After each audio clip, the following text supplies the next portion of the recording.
வங்காளதேசம் வந்திருக்கிறாரு இந்தியாவோட prime minister Narendra Modi அவர்கள். 1000 ஆண்டுகளுக்கு முன்னாடி நம்ம தமிழர்களுடைய வரலாற்றை கடல் கடந்து எடுத்துட்டு போன ஒரு பெருமை சோழ மன்னர்களுக்கு உண்டுங்க.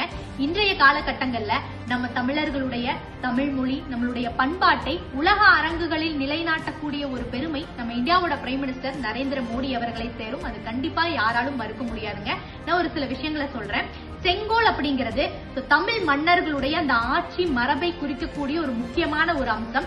அந்த ஒரு செங்கோல் இப்போது புதிதாக கட்டப்பட்ட பாராளுமன்றத்தில் பிரைம் மினிஸ்டர் நரேந்திர மோடி அவர்களின் தலைமையில் வைக்கப்பட்டு அந்த ஒரு ஆட்சி தான் இன்னைக்கு இந்தியா முழுவதும் நடக்குது அப்படிங்கறத நம்ம தமிழர்கள் பெருமையா சொல்லலாங்க.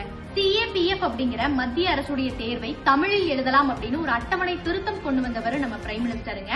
பாரதியாருடைய படைப்புகளை தொகுத்து ஒரு புத்தகமாக வெளியிட்ட ஒரு பெருமை நம்ம பிரைம் மினிஸ்டர் நரேந்திர மோடி அவர்களை சேரும்.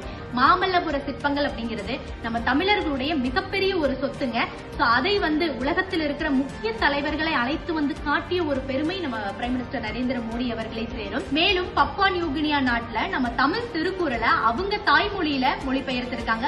அதை வெளியிட்டவர் நம்ம மோடி அவர்களுங்க. பிஜி அப்படிங்கிற நாட்டுல தமிழ் படிக்கிறதுக்காக அந்த வகுப்புகளை தொடங்கி வைத்தவர் நம்ம பிரைம் மினிஸ்டருங்க.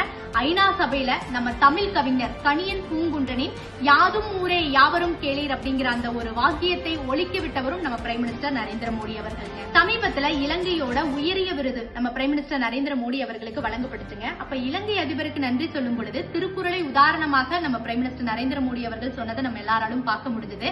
மாமல்லபுர சிற்பங்களை பற்றி மாணவர்களிடம் பேசுறது, தமிழில் கடிதங்கள் எழுதுங்கள், தமிழில் கையெழுத்திடுங்கள் அப்படின்னு சொல்லி நம்ம தமிழ் மொழிக்கு வேறு மொழியை தாய்மொழியாக கொண்ட ஒரு பிரதமர் இவ்வளவு ஒரு முக்கியத்துவம் கொடுப்பதற்கான காரணம் பிரதமர் நரேந்திர மோடி அவர்களுடைய ஆழமான கருத்து என்ன அப்படின்னா, நம்ம தமிழ் மொழி தான் இந்த உலகத்திலேயே முதன்மையான ஒரு மூத்த மொழி அப்படிங்கிறதுங்க. நரேந்திர மோடி அவர்கள் பிரைம் மினிஸ்டரா பொறுப்பேற்றதுல இருந்து இன்னைக்கு வரைக்குங்க நம்ம தமிழ் மொழியை உலக அரங்குகள்ல எடுத்துட்டு போற முக்கியமான வேலையை ரொம்ப சிறப்பா செஞ்சுட்டு இருக்கிறாரு.